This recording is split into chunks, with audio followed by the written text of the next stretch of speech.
Perdón, Vamos vamos. a dar inicio. Muchísimas gracias por acompañarnos esta mañana.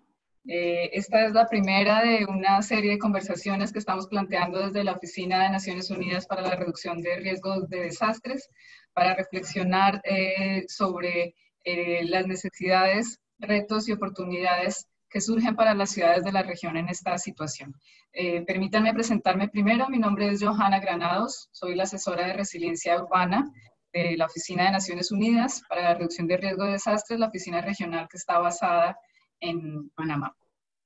La reunión va a tener una duración aproximada de 60 minutos. Tenemos 3 panelistas invitados que voy a presentar más adelante. Vamos a dar inicio con las palabras del señor Raúl Salazar, que es el jefe de la oficina regional y que nos acompaña. Un minuto, Johanna, solamente para avisar que estamos teniendo un tema dándole acceso a los participantes.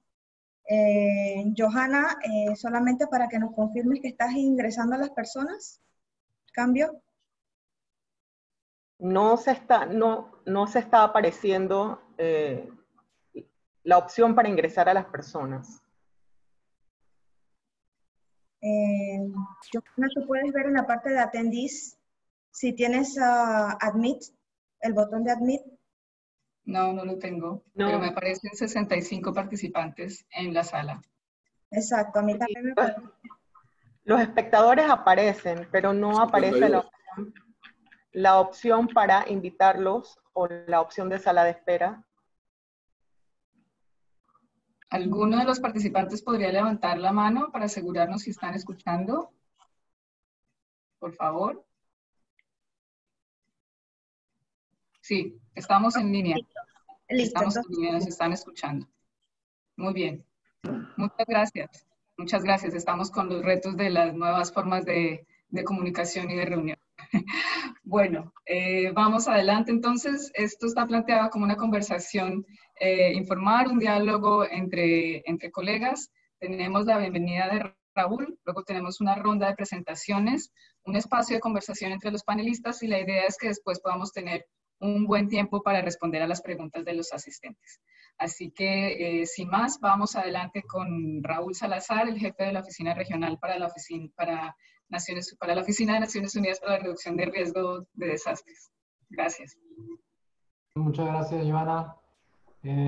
Muchas gracias también a todos los colegas que están compartiendo este panel, a la invitación de conversar un poco sobre cuál es un poco el rol de las ciudades, qué están haciendo las ciudades y qué se puede empezar a vislumbrar desde el punto de vista de este enfoque que estamos proponiendo hace un tiempo como organización, que es el enfoque sistémico de los riesgos, que básicamente lo que está haciendo es un poco proponer un marco conceptual a lo que ya el marco de Sendai estaba planteando en un inicio, ¿no? Que era esencialmente empezar a contemplar los riesgos más allá de lo que usualmente hemos venido viendo o identificando como los riesgos, como las amenazas de origen natural, por ejemplo, los huracanes, los terremotos, a algo que Sendai ya estaba llamando desde su adopción por los países en el 2015, ¿no? Como eran, por ejemplo, también los riesgos de origen biológico. Digamos, entender este carácter amplio de los riesgos no era una iniciativa, una idea de Naciones Unidas, era una preocupación que salió de los países que en el año 2015 ya venían de una experiencia como la del SARS y la del MERS, que ya les traía un poco la idea de cómo abordar, por ejemplo, estos temas de las pandemias.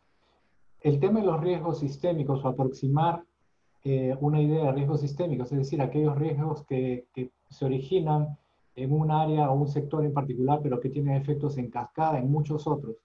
Es algo que se empezó a discutir ya desde el año pasado, justamente durante la Plataforma Global de Reducción de Riesgos y Desastres, donde se introdujo esta idea a través de un trabajo conjunto, una serie de organizaciones, una red de organizaciones que empiezan a plantear justamente cómo nos podemos proteger, cómo podemos empezar a conceptualizar el riesgo y cómo podemos estructurar la gobernanza del riesgo, de un riesgo que además, por el carácter interconectado, por los efectos en cascada, por la conexión que existe también entre los distintos países, los mercados, las finanzas, se convierten cada vez en más complejos y para los cuales obviamente nuestros sistemas de gobernanza, es claro, no están preparados. Las ciudades tienen un rol central en este proceso. Obviamente las ciudades es claro que, por ejemplo, están activamente participando en el momento de la respuesta, son las que enfrentan directamente, son el primer escenario, la primera línea del impacto del COVID-19, de este riesgo de origen biológico, pero que tiene impactos ya, pues, estamos viendo en el área no solamente de la salud, que es, digamos, la más inmediata, pero al mismo tiempo está teniendo impactos en las áreas económicas, en las áreas sociales, la población vulnerable, y empiezan a reducir también muchas de las brechas que están al origen del crecimiento urbano que ha tenido nuestra región en los últimos años. El día de ayer escuchaba a los colegas de la CEPAL hacer estimaciones de estos escenarios futuros para que, dando más o menos una idea de contexto de qué esperar en nuestra región, y obviamente es preocupante lo que se está percibiendo hasta este momento, ¿no? Actualmente, por ejemplo, ellos están calculando que los efectos en la región van a generar la recesión más grande que se ha sufrido en la región de América Latina y el Caribe desde 1914 y 1930. Están sugiriendo, por ejemplo, caídas importantes en el comercio del orden del 15%, incrementos, si es que no se toman acciones, incremento de los niveles de pobreza del 31% de pobreza que se enfrenta hoy, en la línea de pobreza que utiliza la CEPAL, a un cerca del 38% de pobreza, lo cual significa pasar de 186 millones a 214 millones de personas viviendo en pobreza extrema, y si es que no se toman, en este caso, de personas viviendo en pobreza, si es que no se toman estas medidas, es decir, medidas básicamente que tienen que ver en el orden no solamente monetario, sino también en las medidas que garanticen o que permitan llegar o cubrir esta brecha de bienestar que se manifiesta claramente desde las ciudades. En un encuentro que tuvimos hace poco, y con esto quiero señalar, se señalaron cuáles eran un encuentro que fue a nivel global, pero que tuvo mucha incidencia desde parte de las ciudades en nuestra región, porque se hizo en el marco de una campaña que nosotros venimos promoviendo desde el año 2010, que se llama la campaña Ciudades Resilientes, que tiene cerca de 5.000 ciudades inscritas en el mundo, de las cuales más de la mitad pertenecen a nuestra región. Por tanto, digo que los aportes de la región a las conclusiones y retos eran bastante relevantes a lo que se vive hoy, y que básicamente referían, por ejemplo, a retos en la disponibilidad de datos urbanos, fuentes de información que sean verificables y en este caso que permitan abordar lo que sean las acciones a nivel de ciudad, la gestión o en este caso los asentamientos informales como una realidad que es permanente y que es la que justamente está causando las mayores brechas de atención a nivel de las ciudades actualmente, la seguridad alimentaria y en este caso las dependencias que ello genera. En este caso creo que se están generando muchos aspectos que las ciudades han venido, que se ven acentuadas por esta crisis, pero que las ciudades también han venido ofreciendo respuestas. Hemos podido ver, por ejemplo, y una de las cosas que quería señalar, y con esto termino, es cómo las ciudades, al haber integrado, por ejemplo, algunos elementos que tienen que ver con un abordaje sectorial, que es lo que básicamente lo que queremos proponer a través de esta discusión. Es decir, los riesgos sistémicos requieren respuestas sistémicas, requieren análisis de sistemas que respondan a esta complejidad, sistemas de gobernanza que sean multisectoriales. No solamente se trata de un impacto de riesgo que afecta a la salud, que impacta a muchos otros sectores.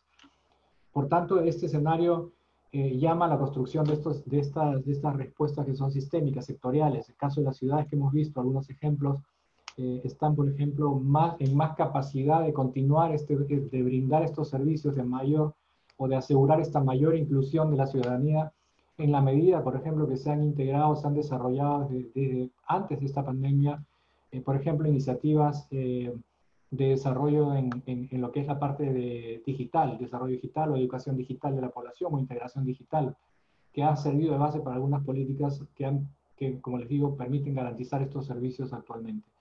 Así como otros ejemplos de la región que vienen siendo bastante positivos en poder atender, si se quiere, no solo la emergencia que se vive, sino también poder planificar esta situación de reconstrucción o de reconstruir mejor, o esta preparación que nos permita abordar un posible rebrote, si se quiere, y como se esperaría también frente a una situación similar tan compleja como la que imponen los riesgos biológicos.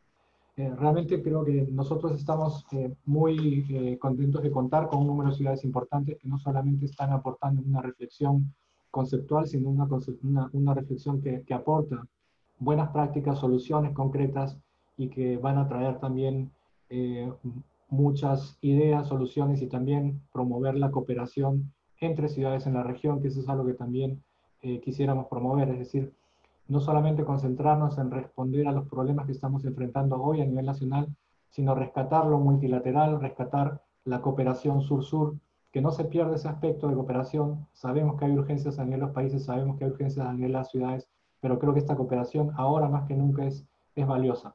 Nuevamente agradecerles sus aportes, creo que lo que salga de esta reunión va a contribuir mucho a este propósito. Muchísimas gracias, Raúl, por poner el tema de partida. Quisiera recordar la pregunta que nos convoca hoy, es cómo pueden las ciudades de la región de las Américas y el Caribe enfrentar desde una comprensión y gestión del riesgo sistémico los nuevos escenarios derivados del COVID-19. La conversación de hoy se dirige a las reflexiones sobre la inclusión en las ciudades, y para eso le voy a dar paso a Nelson Fernández, que es el director de la División de Relaciones Internacionales y Cooperación de la Intendencia de Montevideo, y tiene una participación activa en varias redes de ciudades a nivel global, entre ellas Mercociudades, la Red Mundial de Ciudades y Gobiernos Locales Unidos, la Red Regional de Asociación de Grandes Metrópolis y ALAS. Así que adelante, Nelson, muchísimas gracias por acompañarnos esta mañana. Bien, muchas gracias, Johanna. Vaya reto que tenemos en América Latina, que es el continente más urbanizado del planeta, pero además es el continente más desigual del planeta. La llegada de esta pandemia, yo creo que lo que hace es aumentar los riesgos ocultos que teníamos en nuestras ciudades. Cuando Montevideo ingresa en el programa de 100 ciudades resilientes de la Fundación Rockefeller, planteamos que nuestra resiliencia tendría que estar vinculada a los cambios económicos.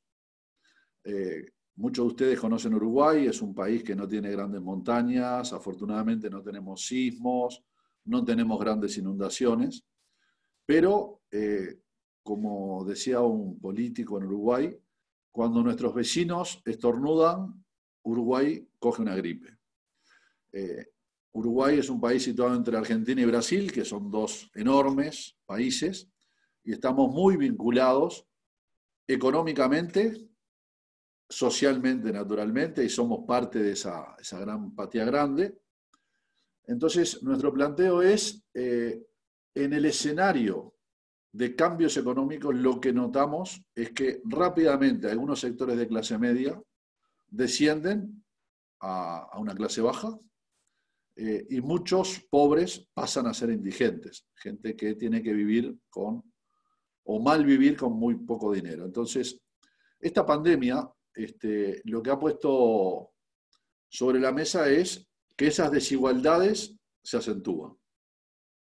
Entonces, las características para América Latina es que, si bien el virus en general entra, o sea, el caso cero en general está en poblaciones de buen nivel socioeconómico, que son las que tienen más vínculo con el exterior, rápidamente es un virus que se expande en las zonas más marginales o en las zonas más deprimidas, donde las características de las viviendas no permiten los aislamientos, donde en pocos metros cuadrados vive mucha gente, y donde las capacidades de ir a los sistemas de salud más desarrollados son pocas.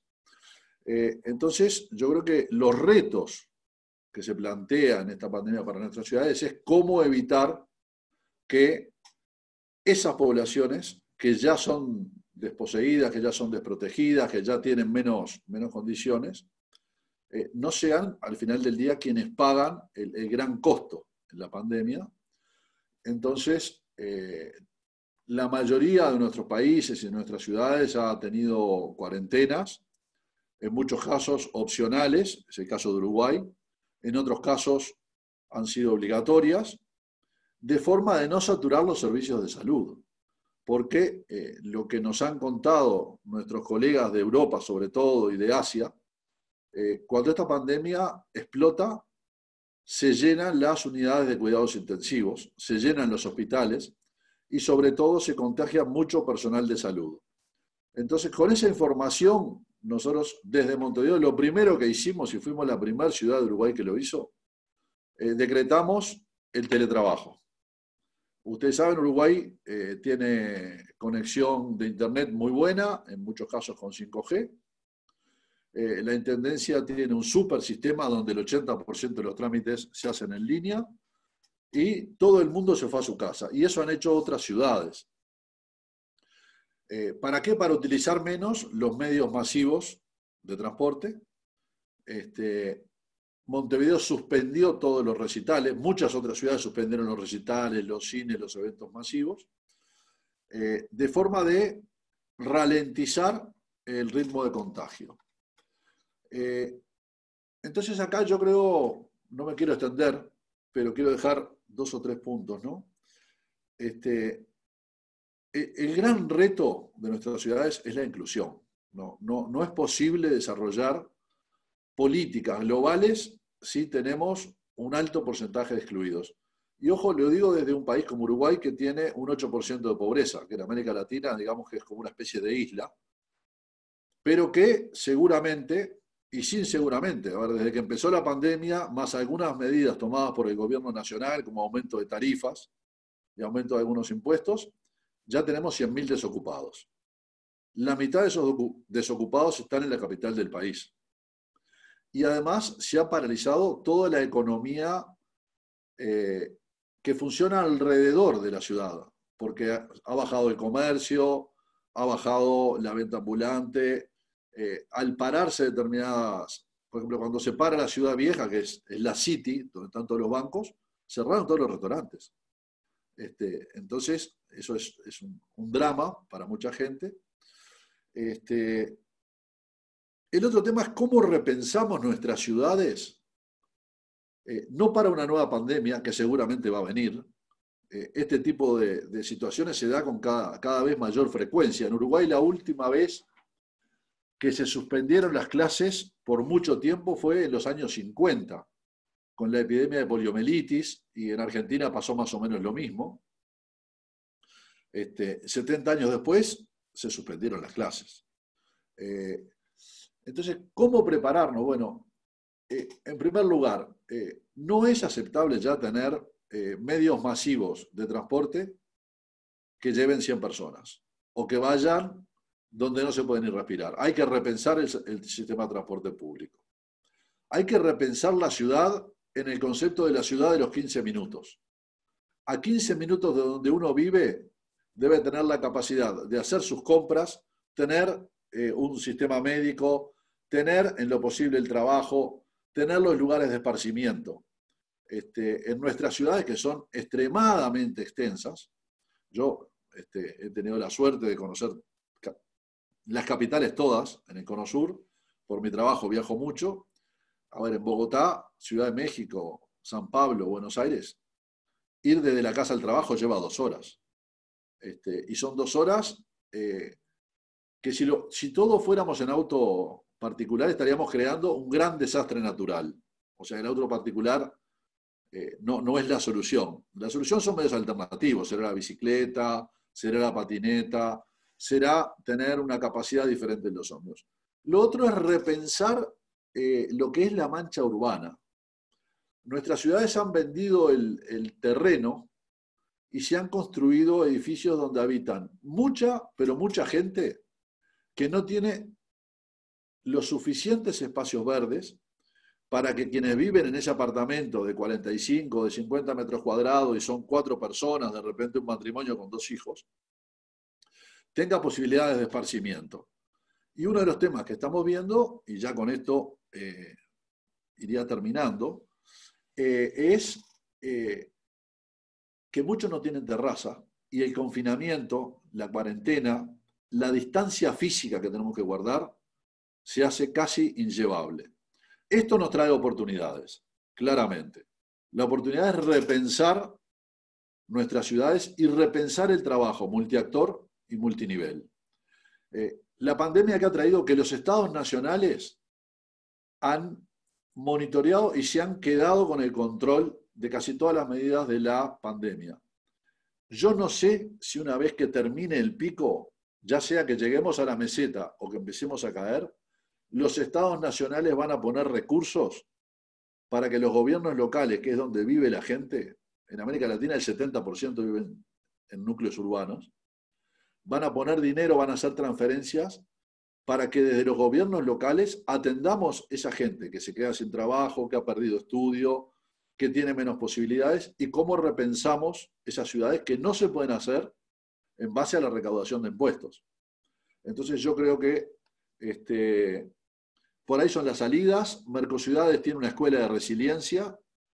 Fue un acuerdo que se firmó con la 100 Resilient Cities de la Rockefeller Foundation. Está trabajando muy bien. Seguramente vamos a seguir trabajando juntos con Naciones Unidas en estos temas. Pero yo creo que esos son los grandes titulares. Seguramente después con las preguntas podremos expresar algo más. Muchísimas gracias por la invitación. Un saludo desde la Presidencia de Mercociudades, la Secretaría Técnica Permanente y obviamente desde el resto de las redes que han elegido Montevideo para hacer su sede. Muchísimas gracias, Nelson. Muchísimas gracias por tus reflexiones y por contarnos un poco sobre cómo se está respondiendo este tema en Montevideo. Ahora le voy a dar la palabra a Sergio Lacambra Ayuso. Sergio es coordinador del clúster de gestión de riesgos de desastres del Banco Mundial. Muchísimas gracias, Sergio, por acompañarnos. Adelante. Bien, buenos días.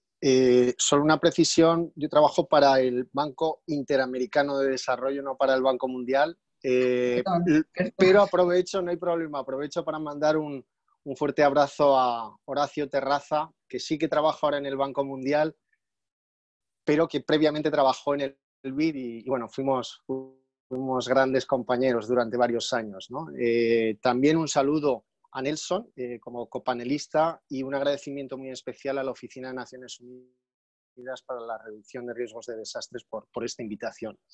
Yo quería hacer mención a 5 consideraciones en esta articulación entre lo que puede ser la gestión del riesgo de desastres, la gestión de las pandemias y todos los temas relacionados con la noción de ciudades inclusivas. En primer lugar, quiero hacer mención a un tema que ya ha mencionado Nelson, y es que si bien el COVID es democrático en su contagio, al igual que sucede en los desastres, es profundamente discriminatorio en cuanto a su impacto, ¿no?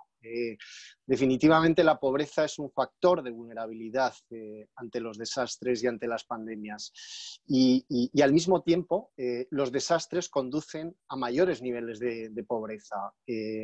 Recientemente, esta semana, salieron unos datos, en este caso aplicables a Estados Unidos, que demuestran pues, que los niveles de desempleo que ha generado esta pandemia se ceban fundamentalmente en minorías como hispanos y afroamericanos de más bajos ingresos, con unas tasas de desempleo que no se conocían desde los años 30 para estos grupos, y luego también a nivel educativo obviamente se está cebando en los que pues tienen un nivel que no alcanza a completar secundaria, ¿no? Y además, en el caso de América Latina, la informalidad económica, ¿no? de los países del continente, especialmente en las ciudades, agrava este tipo de impactos, ¿no? Discriminatorios por parte de las pandemias y de los desastres. Pero como digo, pobreza, desastres y pandemias yo creo que son dos caras de la misma moneda, a nivel de políticas, las políticas inclusivas que ayuden a reducir la pobreza también mejoran la resiliencia ante los desastres y pandemias. Y es claro que la gestión del riesgo de desastres y la gestión de pandemias es una política de reducción de pobreza. Segunda consideración, y este es un gran reto que tenemos, y es que surge a raíz, yo creo, de la naturaleza contingente de los desastres y las pandemias, ¿no? Porque nos estamos enfrentando a unas situaciones que llevan asociadas unas probabilidades. Y para los humanos es muy difícil abordar este tipo de eventos contingentes. De ahí que sea importante el dimensionar el riesgo tanto de desastres como de pandemias, ¿no? Todos conocemos la fórmula del riesgo, pues incorpora la amenaza, la exposición, la vulnerabilidad, y esto al final, pues si procedes a tratar de dimensionar ese riesgo en forma de posibles afectaciones, generalmente acabas con un número muy centrado en activos físicos, pero creo que este tipo de abordajes se olvida de una métrica más social, que es especialmente relevante en el caso de las pandemias, ya que las pandemias, al contrario que muchos desastres naturales, no tienen un impacto así tan fuerte en los activos físicos.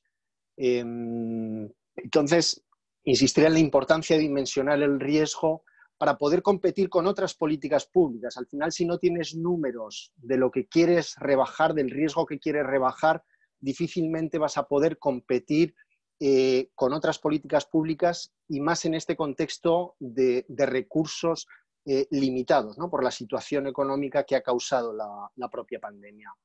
En tercer lugar, recalcar algo que todos sabemos, pero que conviene mencionarlo siempre que podamos. Prevenir y mitigar es muy rentable. El COVID nos está enseñando el desorden y malgasto que hay por la falta de prevención y de preparativos. A nivel de los desastres, una cifra muy, muy conservadora indica que por cada dólar invertido en prevención se pueden ahorrar hasta $4 en respuesta. Otro tema que es importante desde la perspectiva de prevención es, y sobre todo en el marco de esta articulación entre la pandemia y los desastres, es que muchas de las medidas de control de la pandemia, como la confinación y el distanciamiento social, pueden verse en peligro si ocurren desastres. Por ejemplo, sismos que dañen infraestructuras de abastecimiento de agua o de saneamiento, de energía, pueden cuestionar ese confinamiento de la población en sus viviendas. O incendios que obliguen a la evacuación de la población y su ubicación en albergues públicos. Bueno, ¿qué distanciamiento social puede haber en un albergue social, ¿no? Entonces, es importante entender este factor de agravamiento que los desastres pueden tener en cuanto a estas políticas que se están adoptando para controlar la extensión de la pandemia. Y luego también mencionar, sobre todo esto es importante yo creo a nivel local, que se pueden encontrar soluciones de generación de empleo para dar empleo a la gente que lo ha perdido, que además reduzcan el nivel del riesgo a nivel municipal, ¿no? Nosotros hemos trabajado en varios países de la región, recientemente en Bolivia, donde hemos apoyado al gobierno a diseñar programas que incorporan obras de mitigación del riesgo que son intensivas, por ejemplo, en mano de obra no cualificada. Entonces, yo creo que este tipo de programas de gestión del riesgo ofrece una posibilidad de atacar el tema del desempleo, ¿no? Que está causando la pandemia, y además al mismo tiempo contribuir a reducir el riesgo. Cuarta consideración, el rol complementario de los preparativos. Es importante combinar la prevención con medidas que refuercen la capacidad de la gente para enfrentar claramente las consecuencias de estos shocks. Y aquí no me refiero solamente a preparativos materiales, sino también los financieros. Yo creo que es importante considerar esta dimensión financiera y aquí me voy a referir a tres aspectos de esta dimensión financiera. Primero es el tema de inclusión financiera. Creo que Raúl me parece que mencionaba, hay que ayudar a los pobres a ahorrar mediante instrumentos menos vulnerables a los shocks naturales que los ahorros en especie. Y aquí creo que hay un gran reto en América Latina y en sus ciudades por la informalidad económica que hay. Luego está el tema del acceso universal al aseguramiento. Hay multitud de obstáculos para este aseguramiento, desde precios asequibles de los seguros, capacidad institucional y legal de ofrecer este tipo de instrumentos. Y luego, otro tema que es clave es fortalecer las redes de protección social, ¿no? Hay harta evidencia de la efectividad de que las transferencias en efectivo versus las transferencias en especie son tremendamente efectivas con ratios de beneficio-costo superiores a 1.3, ¿no? Entonces, yo creo que hay que pensar, ¿no?, en fortalecer estas redes de protección social en el marco no solo de las pandemias, sino de los desastres. Y cierro con una quinta consideración, y que lo mencionaba Raúl en su introducción, la importancia de aprovechar este tipo de crisis para reforzar el marco de gobernabilidad, de gobernanza en temas de gestión del riesgo, no solo a nivel global y a nivel nacional, sino a nivel local. Aquí hay también evidencia empírica que demuestra que mejoras de gobernabilidad, en este caso en gestión de riesgos de desastres, conducen a reducciones significativas en el número de víctimas, afectados y pérdidas económicas por desastres. Pero tenemos un gran reto. Tenemos un gran reto porque, por ejemplo, para el tema de gestión del riesgo, el Banco Interamericano de Desarrollo desarrolló un índice de gobernabilidad para riesgos de desastres que ha sido aplicado a la práctica totalidad de los países en América Latina y el Caribe. Y básicamente es un índice que mide esas condiciones de gobernabilidad, condiciones normativas, institucionales y presupuestales para poder implementar política pública en gestión del riesgo. Es un índice que mide de 0 a 100 esas condiciones, y la mala noticia es que la media de este índice en América Latina está en torno al 30%, ¿no? O sea, América Latina tiene todavía un enorme campo de mejora a nivel de la gobernanza del riesgo. México es el país que tiene unas condiciones, digamos, más avanzadas, pero con un puntaje de apenas en torno al 60-70%, ¿no? Entonces, bueno, pues hay un reto grande, ¿no? Para poder implementar las políticas y los retos que he mencionado en las primeras 4 consideraciones, definitivamente la gobernabilidad es necesaria para poder crear esas condiciones, ¿no?, de política pública. Gracias. Muy bien, muchísimas gracias, Sergio. Creo que has tocado temas muy interesantes y que siguen construyendo en la conversación sobre lo que ya Raúl y Nelson habían mencionado. Ahora déjenme presentarles a Horacio Terraza. Es especialista principal de desarrollo urbano y ciudades de América Latina y el Caribe del Banco Mundial. Dime por favor que esta vez sí lo dije bien y no me equivoqué de institución. Así que adelante, Horacio, tienes toda la atención de los asistentes. Tienes que desbloquear tu micrófono. Horacio, allá. Buen día a todos. Muchas gracias, Johanna. Sí, lo dijiste correcto, que estoy en este banco. Quería mandarles ante todo un saludo muy grande, un abrazo a Nelson a la distancia y a Sergio, dos grandes amigos, y muy lindo poder compartir este panel con ellos. La verdad que las intervenciones de ellos dos fueron muy buenas antes y creo que se han tocado temas muy importantes. Voy a tratar de cubrir o meterme en algunos aspectos por ahí que ya fueron nombrados, pero un poquito más en detalle quizás. Primero quiero comenzar hablando, cuando hablamos del tema de ciudades, me gustó mucho lo que decía Nelson, ¿no?, de volver a pensar en la ciudad de 15 minutos, y creo que esto es algo que definitivamente tenemos que empezar a pensar y trabajar en eso. Pero hubo muchas, todos ustedes lo deben haber visto, hubo muchas noticias en la prensa durante todo este tiempo sobre la densidad y el impacto de la densidad en las ciudades, en la propagación de la pandemia. Y si bien es cierto que puede tener un rol, la verdad que la experiencia empírica demuestra que hay muchísimas ciudades con densidades muy similares y que han tenido respuestas totalmente opuestas en cuanto al nivel de contagio. Entonces yo me parece que todos estos agoreros de que la densidad es mala, quiero desunir ese punto, ¿no? La densidad sigue siendo buena. Yo creo que lo más importante acá es la capacidad de reacción que tienen los gobiernos ante el problema y las medidas que se toman y las políticas que se implementan. Y esto va en línea un poco con lo que decía también Sergio después con el tema de cuán importante es la prevención. Entonces, dejar como un pilar, una primera idea, la densidad sigue siendo importante, la densidad sigue siendo buena, lo importante es cómo respondemos. Después el otro tema, para mí muy importante y que me quería concentrar más que nada, lo inició Nelson diciendo, hablando sobre el tema de la inequidad y que esto nos pone verdaderamente de frente a una realidad muy difícil para nuestra región, que es los niveles de inequidad que tenemos. Y eso se hace muchísimo más evidente en nuestros barrios vulnerables, en nuestros asentamientos informales.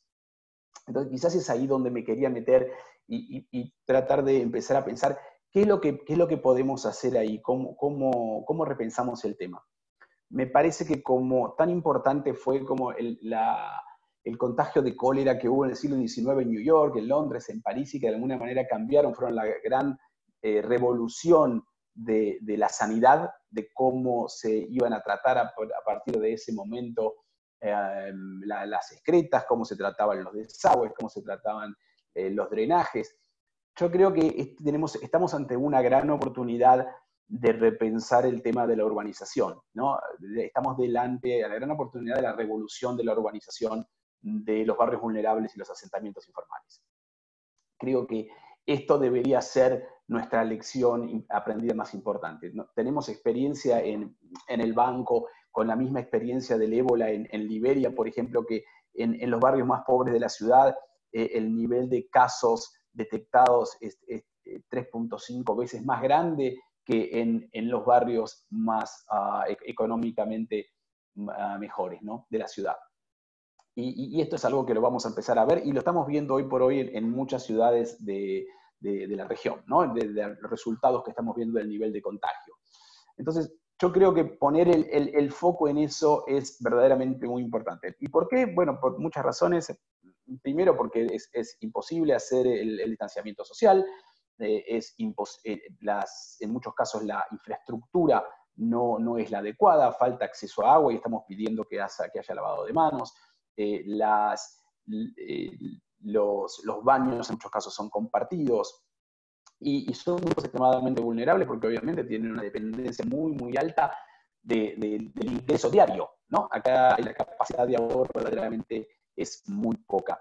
Entonces, ¿qué es lo que deberíamos hacer? Para mí se necesita un cambio de paradigma y el cambio de paradigma más importante es cómo incorporamos los aspectos de salud cuando pensamos estos barrios, cuando los repensamos a nivel diseño y cuando los repensamos a nivel intervención. Creo que muchas veces nosotros pensamos que con el hecho de que haya una salita sanitaria en el barrio es suficiente, y creo que está muy bien, y eso es necesario, y se ha venido mejorando en ese aspecto, pero creo que hay algo más. Creo que tenemos que empezar a pensar en cómo esto se relaciona con todo el sistema de salud, ¿no? Y me parece que este nuevo cambio de paradigma no solo tiene que ser visto desde el punto de vista de la intervención urbana misma, sino también desde el punto de vista del riesgo. Siguiendo lo que decía Sergio, en tema de prevención, ¿qué evaluación tenemos del sistema médico y cómo el sistema médico interactúa con estos barrios? ¿Cómo son estos barrios considerados por el sistema de salud en general del país? Me parece que ahí hay una falta de relación entre esto, algo que no nos hemos comunicado estos sectores, ni a nivel país, ni a nivel gobierno, ni a nivel instituciones, donde verdaderamente esto nos pone de frente a este nuevo desafío. Entonces me parece que esta es la nueva mirada que necesitamos. ¿Cómo trabajamos con nuestros colegas de salud de manera más cercana para tener un plan diseñado específicamente para estos barrios? El segundo tiene que ver que me parece en este tipo de barrios vamos a tener que tener una respuesta en el tiempo que van a ser diferentes. O sea, las primeras creo que van a tener que estar concentradas en cómo limitamos el contagio y en cómo creamos, quizás en el muy corto, mediano plazo, cómo empezamos a generar empleo en esto. para pasar después a una segunda fase más de medio y largo plazo en la que repensamos el diseño urbano en general, qué estamos haciendo con estos barrios, e intervenimos mejorando la calidad de la vivienda, donde me parece que eso es fundamental, donde proveemos infraestructura básica y de vuelta donde nos ponemos en contacto con el sistema de salud. Idealmente tenemos que ver si podemos armar esta ciudad de 15 minutos que decía Nelson. No sé si lo vamos a lograr, ¿no? Rápidamente, pero me parece que ahí debería estar, sin lugar a dudas, el objetivo. Y el otro tema es utilizar la tecnología. Creo que como todos nos hemos puesto a nivel educativo y todos nosotros nos hemos estado forzados a empezar a comunicarnos de otra manera, yo creo que cómo trabajamos y cómo levantamos información en estos barrios que nos permitan diseñar más rápido es algo que deberíamos comenzar a trabajar hoy mismo, ¿no? Nosotros tenemos muy buenos trabajos hechos con información geoespacial, con información sobre drones, combinada con el Street View, para poder analizar casa por casa. ¿Cómo eso lo podemos cruzar con la información censal que tenemos y poder crear un mapa para el municipio en donde podamos verdaderamente detectar dónde tenemos los mayores de edad, dónde tenemos la gente que le falta agua, dentro de estos mismos barrios inclusive, cómo priorizamos las intervenciones, dónde vamos a hacer los primeros testeos? Entonces me parece que darle su espacio a la tecnología va a ser también fundamental, ¿no? Y por último, para ya ir terminando y poder abrir a la discusión, creo que esto de vuelta tiene que ser pensado barrio por barrio. Acá no vamos a encontrar una solución para todo el mundo, ¿no? Esto es algo que vamos a tener que adaptarlo a la realidad de cada barrio, en cada ciudad, y sin lugar a dudas los municipios van a tener que estar a la cabeza de este repensarlo. Creo que por mí voy a terminar acá, así podemos tener un poco de espacio para la discusión. Joana. Muy bien, Horacio, muchísimas gracias.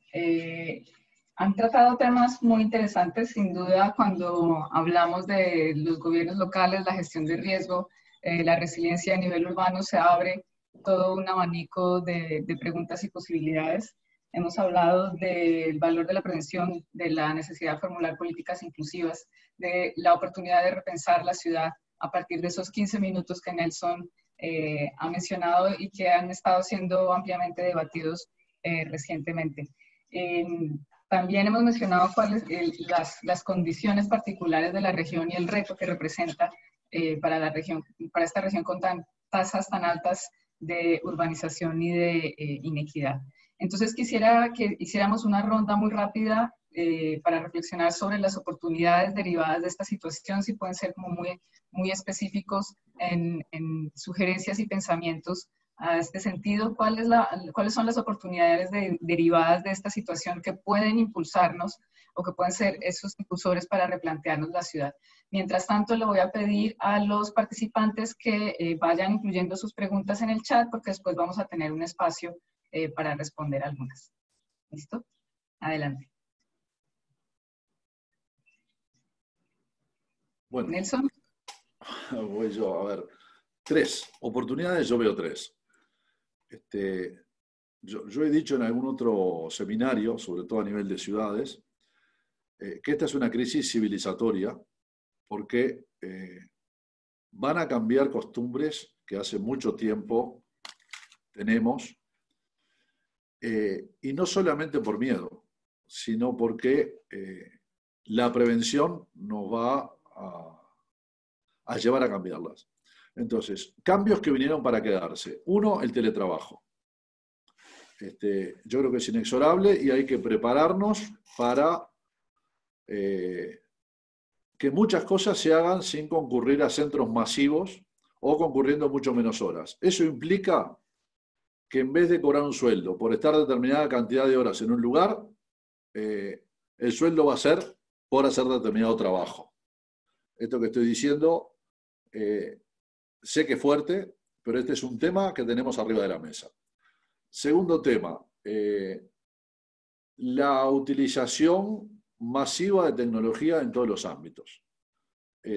Yo he comentado algunas veces, las compras web a nivel local que no estaban desarrolladas en América Latina como sí estaban desarrolladas en otros lugares. Yo estuve no hace tanto en China A ver, fue después de diciembre, fue antes de diciembre. Y a ver, y mis colegas hacían las compras desde la aplicación WeChat. No es una propaganda en WeChat, pero hacían las compras de una aplicación y de camino a su casa se llevaban el paquete. O sea, llegaban a la gran superficie y había alguien esperándolos con la compra, y en Uruguay está pasando eso. Yo le voy a decir, no voy más de paseo al supermercado. Hago el pedido por internet, compro solo lo que necesito y llego al supermercado, en 5 minutos salí. O sea, le gané 1 hora del día, 1 hora o 2 por semana que dedico a hacer compras. Tercer punto, que es una oportunidad. Es la oportunidad de que nuestros hijos, nuestros niños, que son los grandes artífices de los cambios culturales, entiendan que esta crisis nos indica que no todo puede seguir igual. Porque esto es un cambio social. Acá, si no hay un cambio social, ni vamos a construir edificios diferentes, ni vamos a tener otro tipo de transporte colectivo, ni vamos a tener teletrabajo. Esto es un cambio social en el cual estamos todos involucrados.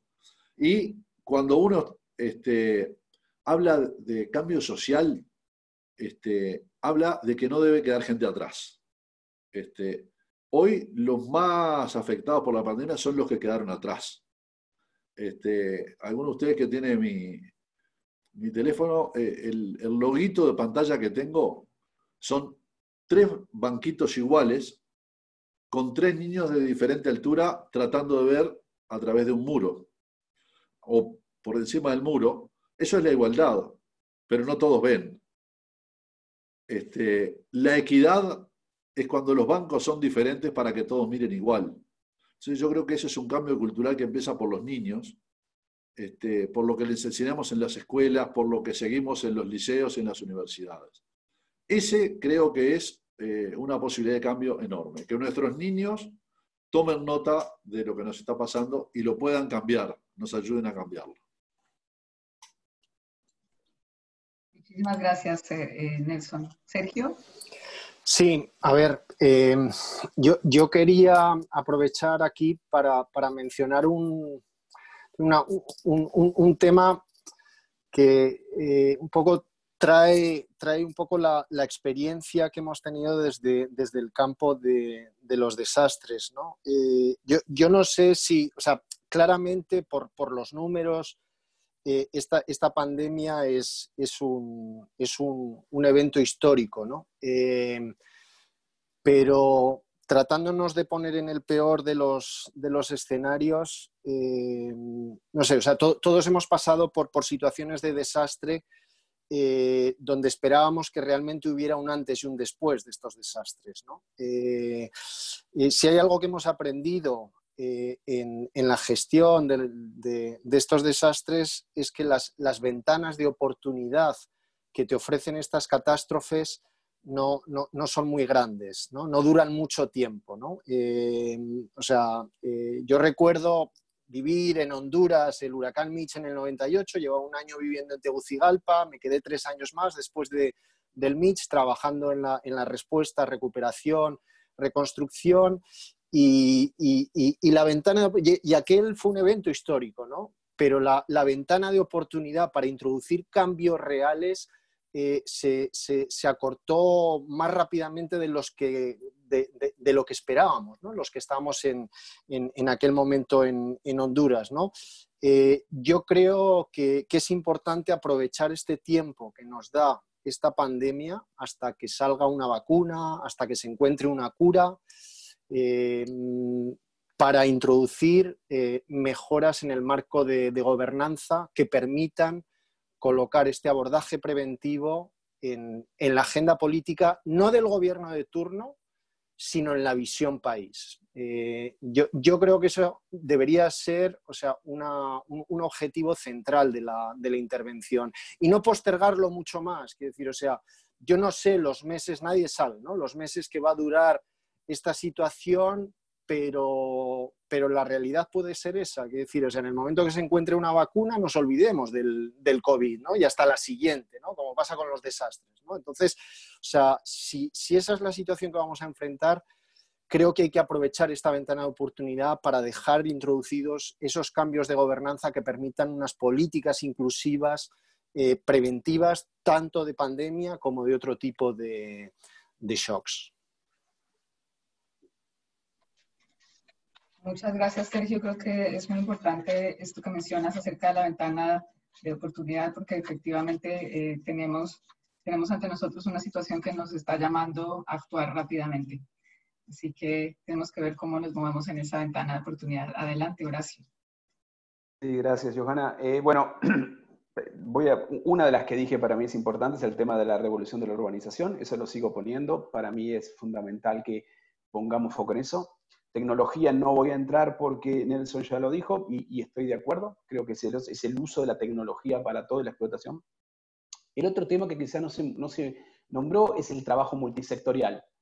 Creo que en eso no somos buenos, nos cuesta muchísimo y creo que deberíamos mejorar. Y esto nos pone hasta la necesidad de trabajar con otros sectores.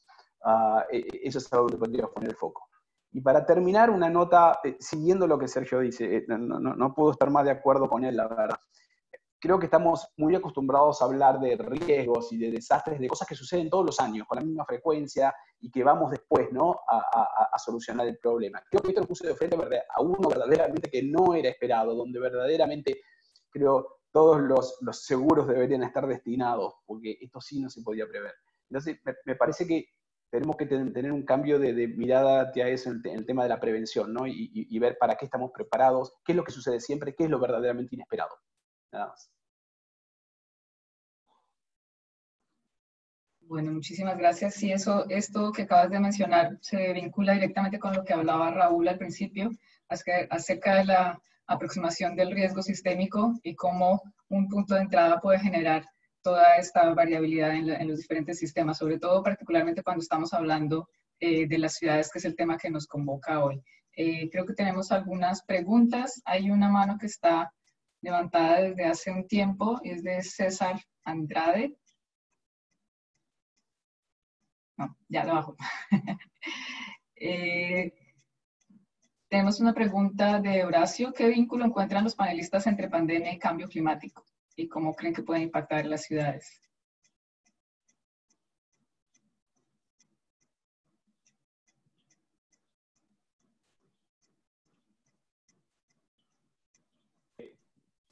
¿Es para alguien especial? ¿O? No, dale. Si tú quieres, adelante. No. Los dejo primero que empiecen Sergio o Nelson, como veníamos. Bueno, yo no soy experto en cambio climático, pero hay algunas imágenes que han sido bastante claras en cómo han cambiado las fotos aéreas de nuestras ciudades desde que comenzaron las cuarentenas, sean voluntarias, sean obligatorias o sean inducidas. Lo cierto es que también nuestras ciudades tienen una contaminación del aire impresionante y cualquier enfermedad respiratoria se agrava en ambientes donde tenemos residuos tóxicos en el aire, sobre todo vinculados de la movilidad. Sin embargo, yo creo que son dos temas que van paralelos.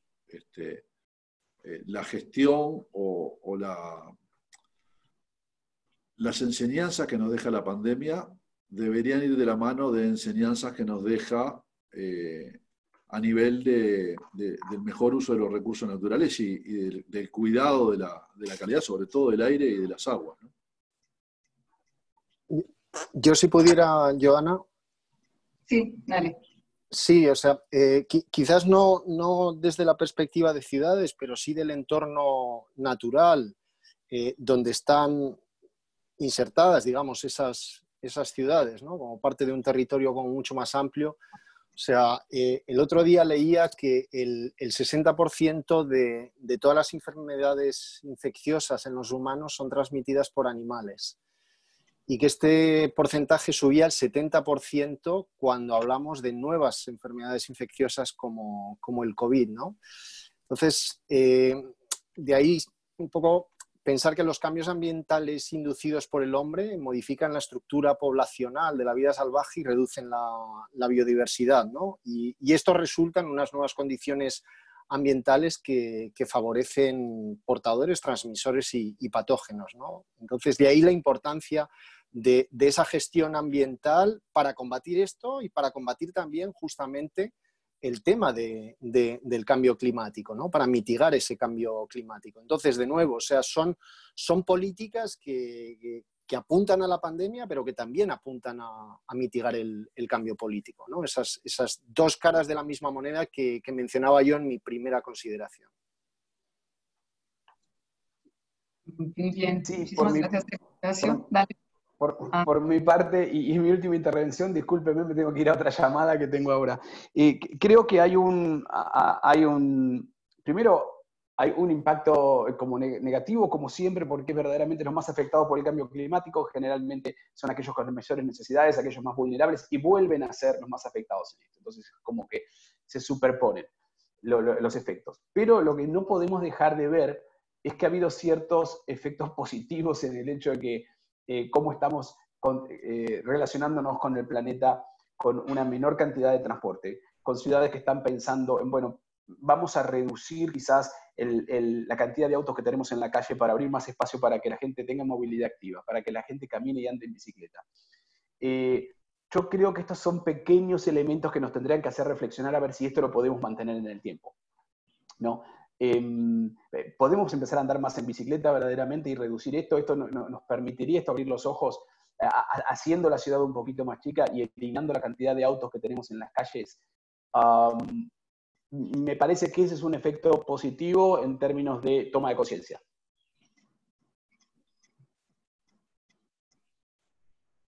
Muy bien, muchas gracias, Horacio. Raúl. Sí, Joana, solamente contribuir también con algunas ideas sobre este vínculo, ¿no? Con cambio climático en dos líneas. Una, que obviamente lo que nos trae el COVID-19 es un periodo donde vamos a tener que convivir con los impactos, digamos, en cadena que trae el COVID-19, pero al mismo tiempo convivir con amenazas que se van a seguir dando como ha sido pues, la historia de nuestra región. La convivencia, por ejemplo, de un Caribe impactado por el COVID-19, impactado por la reducción de los servicios, impactado por la reducción de ingresos producto de la reducción de un área central como es el turismo y las ciudades que viven de ello, al mismo tiempo con una temporada de huracanes que arranca ya en junio.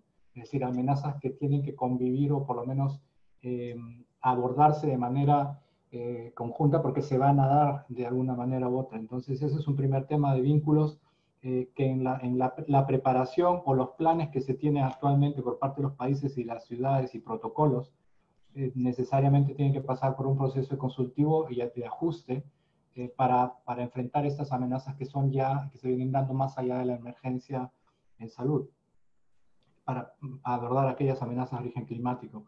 El otro tema es respecto a la reconstrucción mejor.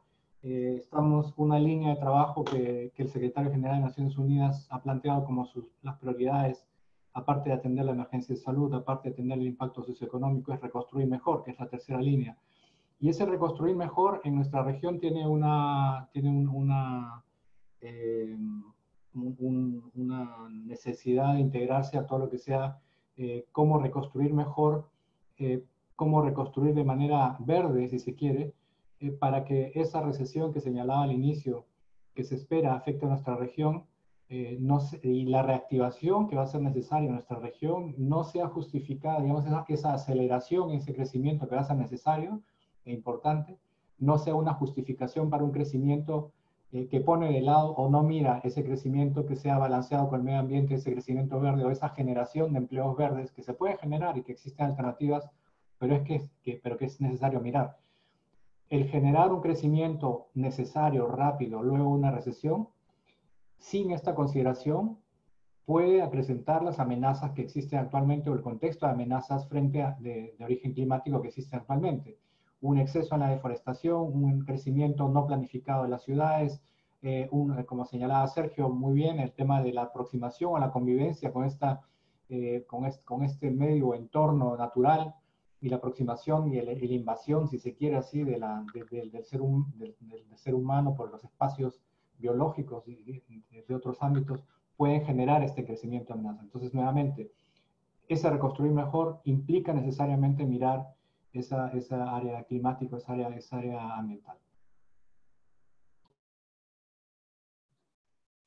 Muchísimas gracias, Raúl. Bueno, tenemos una serie de preguntas en el panel de preguntas y respuestas. Creo que desafortunadamente nos estamos quedando cortos de tiempo. Voy a presentar una para ver si Sergio o Nelson quisieran responderla. Tiene que ver con cómo introducir y estructurar instrumentos financieros para el uso de la tecnología en gobiernos nacionales y locales. No sé si, Nelson, tendrías alguna sugerencia. Sí, algunos saben, yo tengo un pasado en el sistema financiero como gerente de créditos de un banco. Yo creo que sin duda hay que ir a mecanismos de inclusión financiera. Uruguay instrumentó un mecanismo de inclusión financiera donde hasta las prestaciones sociales que da el Estado se ponen en una cuenta de ahorros de los usuarios y se les da una tarjeta para retirar de cualquier ATM.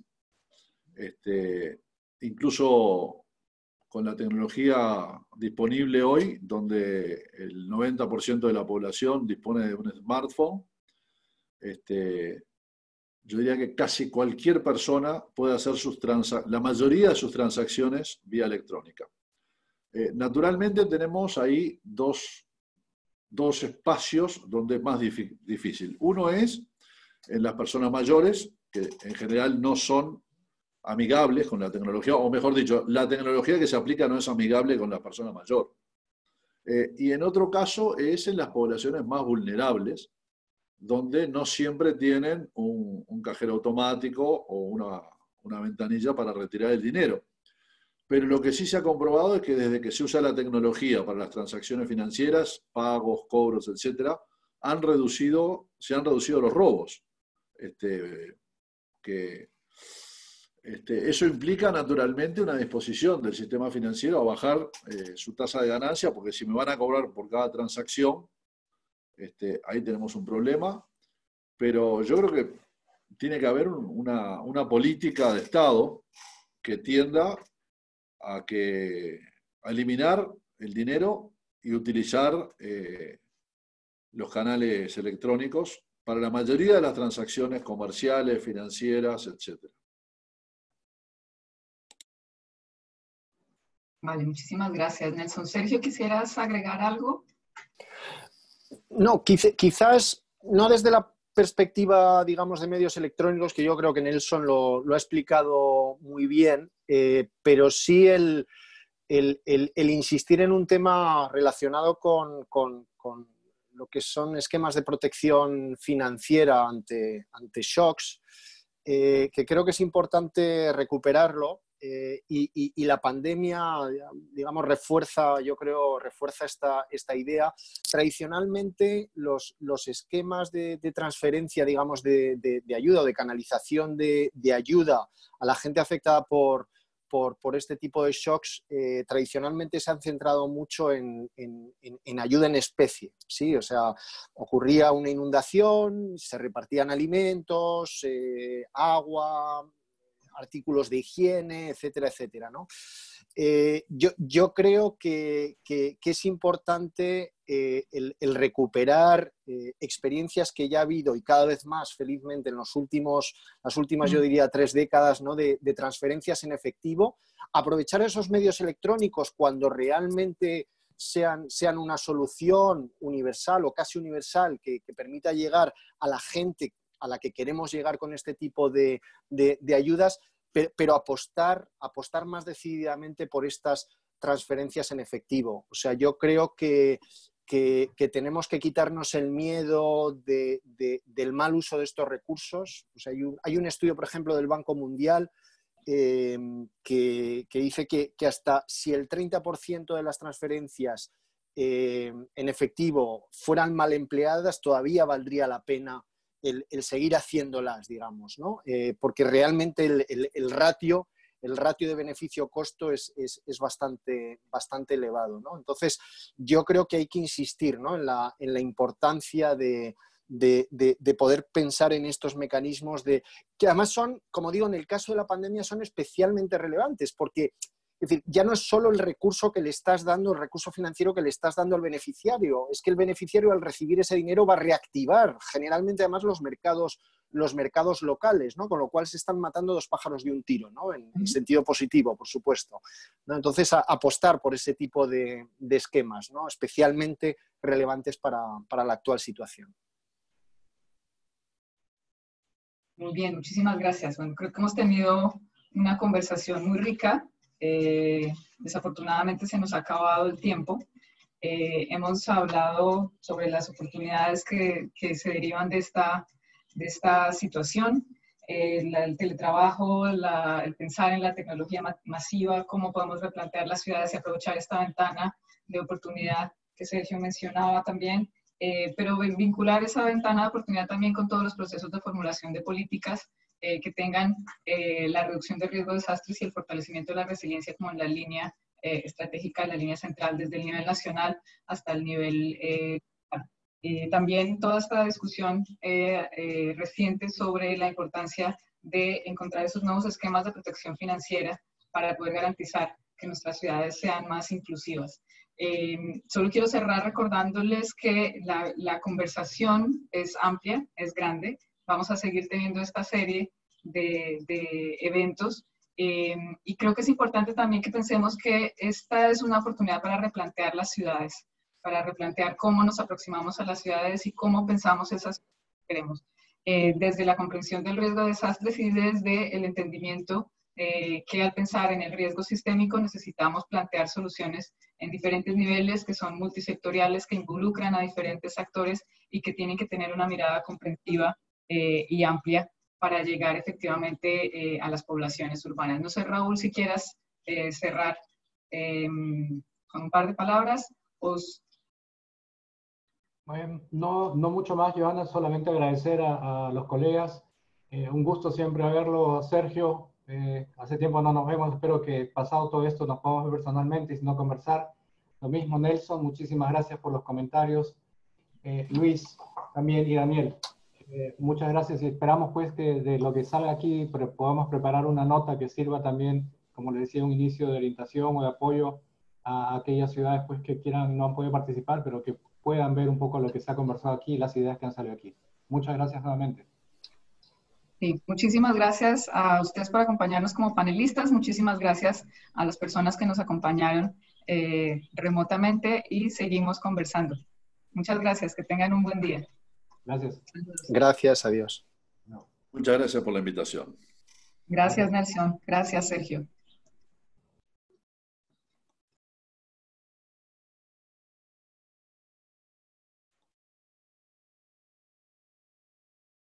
No sé, Johanna, si quieres que nos conectamos por otro lado o hacemos una llamada. Dale, nos conectamos. Luis tiene mis datos de contacto, nos podemos conectar por ahí. Ok, muchas gracias, Johanna. Sí. Gracias a todos. Saludos. Gracias a mi equipo técnico de apoyo. Es cierto.